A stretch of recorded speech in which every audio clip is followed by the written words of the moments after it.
அனைவருக்கும் வணக்கம். நான் உங்கள் நரசிம்மராஜாச்சாரியா ஜோதிடர். நாம் கால சர்ப்ப தோஷத்தை பற்றி ஒவ்வொன்றாக நாம் பார்த்து கொண்டே வருகிறோம். அதில் நாம் இப்பொழுது பார்க்க வேண்டியது 11வதாக வரும் விஷ்ணு கால சர்ப்ப தோஷம் அல்லது கபர்தி கால சர்ப்ப தோஷம் அல்லது விஷாதார சர்ப்ப தோஷம். இதுக்கு 3 பெயர்கள். போன முறை நாம் 10 வீடியோக்களை நாம் பார்த்திருக்கிறோம் சர்ப்பதோஷத்தை பற்றி. அதில் நாம் ஒவ்வொரு சர்ப்பதோஷத்தை பற்றி தெளிவாகவும் அதற்குள்ள பரிகாரத்தையும் நாம் தெளிவாக விளக்கியுள்ளோம். இப்பொழுது நாம் 11வதாக உள்ள விஷாதார சர்ப்பதோஷத்தை பற்றி நாம் பார்க்க போகிறோம். அதாவது 11இல் ராகு 5இல் கேது இருந்தால் அது விஷாதார சர்ப்பதோஷம் என்று அழைக்கப்படுகிறது. அதாவது 11இல் ராகு 5இல் கேது, இந்த இடைப்பட்ட கட்டங்களில் மற்ற 7 கிரகங்கள் வந்து அமர்ந்திருக்க வேண்டும். அப்படி அமர்ந்து இருந்தால் அந்த ஜாதகருக்கு அகால மரணம் ஏற்படும்.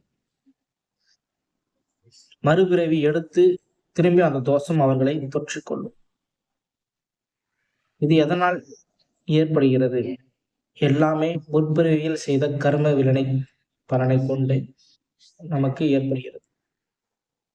முற்பிறவியில் அவர் விஷப்பாம்புகளுக்கு தீங்கு விளைவித்திருக்கலாம், அல்ல நல்ல பாம்பிற்கு அவர் தீங்கு விளைவித்திருக்கலாம். அதனால் இந்த சர்ப்பதோஷம் ஏற்படுகிறது. இதன் மூலம் அவருக்கு என்னென்ன விளைவுகள் ஏற்படும் என்று பார்த்தால் கண்டிப்பாக ஆபத்தான விளைவுகளை அவருக்கு ஏற்படுத்தும். ஏனென்றால் அவர் மிகவும் தடை செய்யப்பட்ட பொருட்களை அதிகமாக பயன்படுத்துவார். அதாவது மதுவுக்கும் அடிமையாகி விடுவார். அவருடைய வார்த்தைகளில் மிகவும் முரண்பட்டு பேச்சுத்திறன். அந்த பேச்சுத்திறனால் அனைவரிடமும் அவருடைய மதிப்பு இழந்து காணப்படுவார். பெற்றோரினுடைய அணுகலும் அன்பும் அவருக்கு கிடைக்காது. இதன் மூலம் மனம் நொந்து அவர் ஒரு தனியாகவே வாழ்ந்து வருவார். இந்த ஜாதகருக்கு திருமணம் என்று பார்த்தால் திருமணம் செய்து வைப்பது மிகவும் காலதாமதம். அதாவது இந்த ஜாதகர் வந்து ஒரு 35 வயதிற்கு மேல் திருமணம் செய்தார். அதற்கு முன்னரே அனைத்தையும் இவர் இழந்து விடுவார். அது மட்டும் இல்லாமல் இந்த ஜாதகருக்கு குழந்தை பிறப்பது அரிது. குழந்தை பாக்கியம் என்பது மிக மிக அரிது. குழந்தை பாக்கியம் உள்ள பெண்ணை திருமணம் செய்து வைத்தால் குழந்தை பிறப்பதற்கான வாய்ப்புகள் சற்று உண்டு.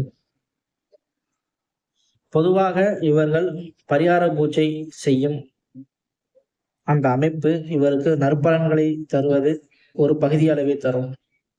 திருமணம் செய்வதற்கு முன்பு காலசர்ப்ப தோஷ நிவர்த்தி பூஜையை செய்து முருகப்பெருமானையும் சிவபெருமானையும் வேண்டி பூஜை செய்து வந்தால் இவர்களுக்கு சற்று பாதிப்பு குறையலாம். அடுத்து நாம் 12வதாக பார்க்க போவது சேஷநாக கால சர்ப்பதோஷம். 12இல் ராகு 6இல் கேது, இவருக்கு இடையில் மற்ற கிரகங்கள் அமர்ந்து இருந்தால் அது சேஷநாக கால சர்ப்பதோஷம் என்று சொல்லப்படும். இதன் மூலம் இந்த தோஷத்தில் திருமணம் கொஞ்சம் தடைப்பட்டு இவர்களுக்கு கிடைக்கும். 41 வயதுக்கு மேல்தான் இவர் திருமணம் செய்யவே வேண்டும். அதற்கு முன்னர் இவர் திருமணம் செய்தால் திருமணம் ஆன சில வருடங்களிலேயே மனைவியை இவர் துறந்து வேறொரு பெண்ணை விரும்பி மீண்டும் 2வது திருமணம் இவர் செய்து கொள்வார்.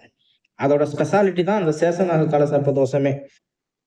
முதலில் கல்யாணமும் பண்ணுவாரு, 2வது ஒரு பெண்ணை விரும்புவாரு, அவரையும் கல்யாணம் பண்ணுவார். அந்த மாதிரி இந்த அமைப்பை உருவாக்கும் இந்த சேஷநாக கால சர்ப்பதோஷம். சரி, இதுக்கு பரிகாரம் உண்டா அப்படின்னு சொல்லி கேட்டா இதுக்கு பரிகாரம் வந்து லேட் மேரேஜ் தான். லேட் மேரேஜ் மட்டும்தான் இதுக்கு பரிகாரம். அந்த கல்யாணம் பண்ற அப்ப வந்து நம்ம காலசர்ப்ப சாந்தி நிவர்த்தி பூஜையை செஞ்சு திருநாகேஸ்வரர் காலஹஸ்தி இந்த மாதிரி ஆற்றுக்கரையிலோ பண்டிதர் வச்சு நம்ம பூஜையை செய்து நாம் நம்மளுடைய தோஷத்தை நிவர்த்தி செய்து திருமணத்தை நாம் ஆரம்பிக்கலாம் வாழ்க்கையா.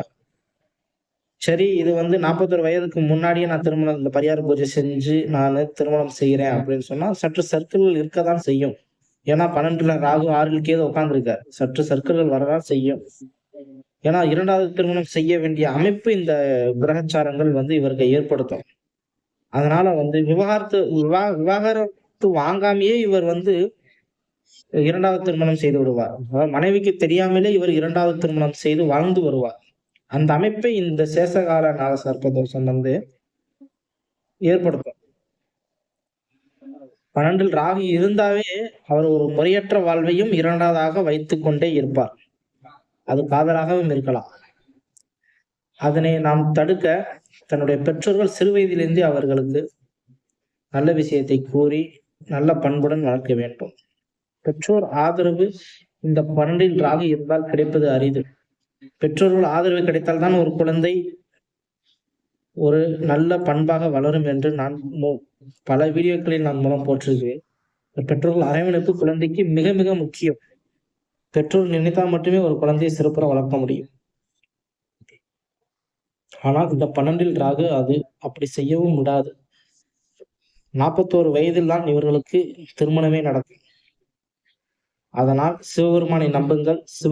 சிவபெருமானுக்கு பிரதோஷம் நாளில் மற்றும் நாகப்பஞ்சமி திதி அன்று காலசர்ப்ப சாந்தி பூஜை செய்து பலனை பெறுமாறு கேட்டுக்கொள்கிறோம்.